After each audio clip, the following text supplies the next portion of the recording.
Hello, I'm Dr. Patrick Carter with Glow Aesthetic Medicine. Welcome to the Glow Show.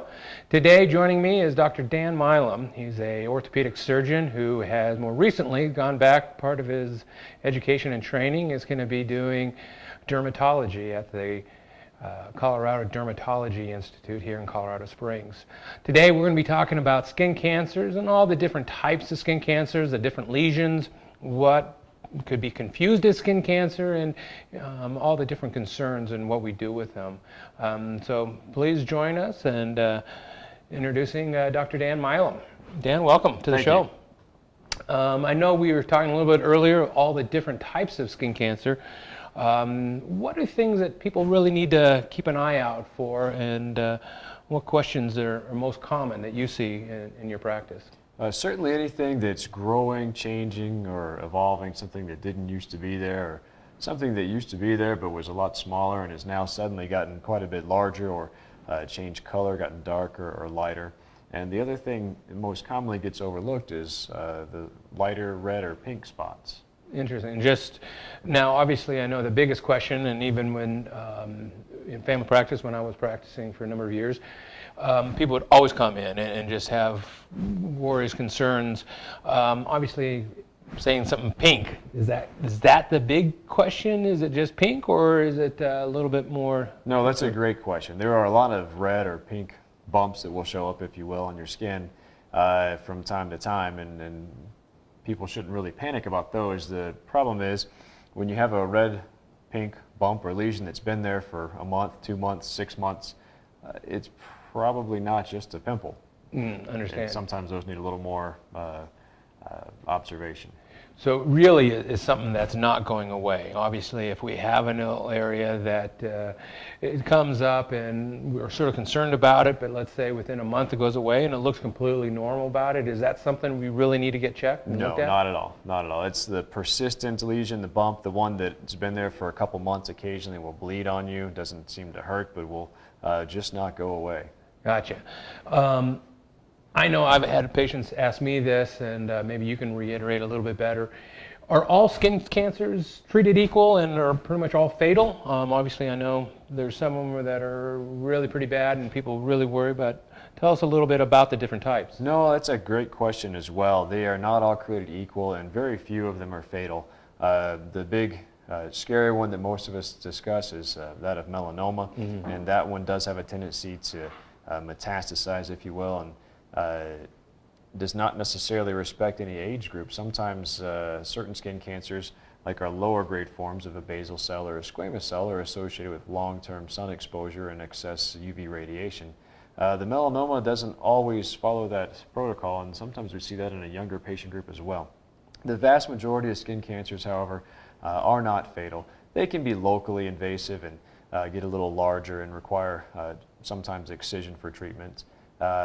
However, the majority of them are nothing more than a scary nuisance and something that needs to be addressed. And if you ignore them for several years, they can certainly metastasize. But by and large, they are not anything that is going to shorten your life.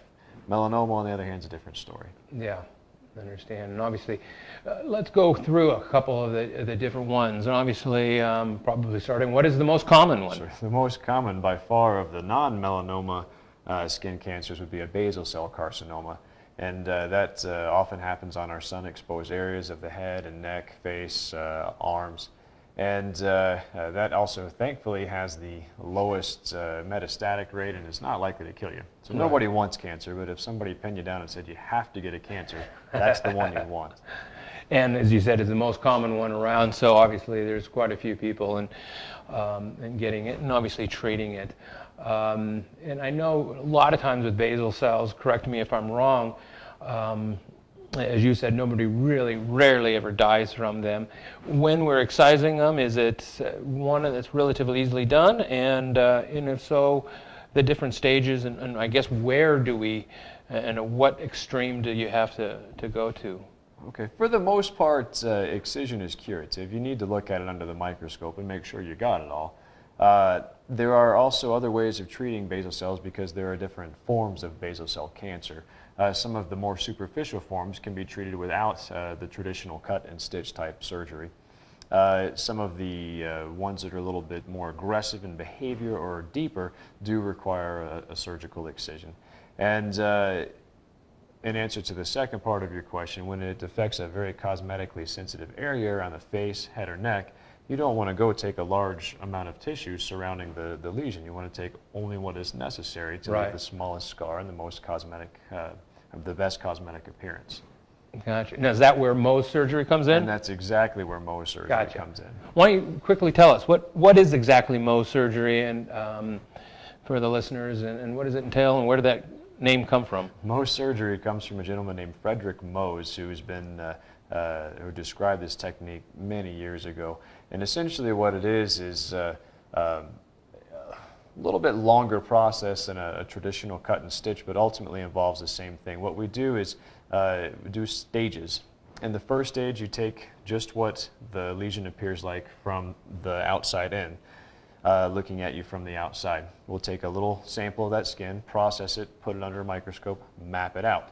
Find out, did we get it all, or is there still some cancer left? If there's still a little bit of cancer left, we can only take a little bit of skin in the one quadrant or two quadrants that still have cancer cells in it. A second stage can then be performed. Ultimately, what that means is you take the least amount of normal healthy skin, but also have full clearance of the lesion. Right. And that leaves you with a very low recurrence rate, much higher satisfaction rate, and also the best cosmetic result. Versus if it's, let's say it's on the back where you don't really care about the cosmetics, there's plenty of skin, basically just cut a pretty large margin on it, 1 to 2 centimeters away. Oh, not that much anymore. For the most part, 3 to 5 millimeters, depending on the nature of it, and whether or not it's recurrent or whether it's an aggressive subtype or not. So 3 to 5 millimeters traditionally for most of our excisions, and on the back is no problem closing it back together, and certainly we don't run into any of the issues we would on the face from a skin standpoint. Now, with the Mohs surgery, is it performed in pretty much all the different cancers, or mainly just basal cell, some squamous, and do you still really do it a lot for melanomas as well? It's a good question. Traditionally, the Mohs surgery, as most people think of it, is for your non-melanoma related skin cancers. Okay. And the reason has nothing to do with the surgical procedure itself, is that for detecting melanoma, when you process the pathology slides, you have to do special types of stains that are very time consuming. Makes sense. So we will do what's called a slow Mohs for melanoma, meaning you come in on one day, we take the first section, get that to the pathologist, they process it, and by the next morning they've got the results whether we're clear or not, and where we need to take more if so. So still done, just in a different fashion. Versus basal cell, which you're doing right in the office, processing it, looking under the microscope, really you and or your colleagues looking at it, versus sending it out to a pathologist. Exactly. And letting that time delay within that. And the main difference is that we don't need special stains for your basal cells and squamous cell skin cancers. Gotcha. So really the non-melanomas within that. Now, what if let's say somebody comes in and just has a lesion that you're not quite sure of? Do you sort of do a Mohs stain on it, or non-stains taking a look at it, or does that usually always go out to the pathologist and have them take a look? No, the initial read, especially for our non-melanoma skin cancers, we'll take a small little biopsy, a little sampling of the tissue in the office, and then have that put on a slide. Anything that's out of the ordinary or under suspicion will get sent to the pathologist for them to do whatever special stains they need. All of our lesions that are concerning for melanoma will get sent off to have the pathologist read. Gotcha. Because without doing the right stains on it, you can never be certain. Understand. Well, it's interesting within that, and obviously there's been a lot of changes, I know, just even in the last 5 years, a lot of the treatment regimens, a lot of the diagnosis.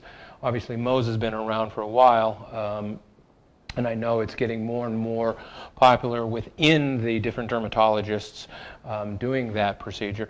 Here in Colorado Springs, do you have an idea how many surgeons or dermatologists are certified within the Mohs? I believe there's 5 Mohs surgeons, plus or minus 1, in the Colorado Springs area. Gotcha. Interesting. And it's obviously a very specialty, and I know that's something you're right in the midst of training with and Yes. getting certified with to do that. Yes, sir. That's great. Well, stay tuned. We're going to dive in a little bit more, and quite a bit more, about the different skin cancers.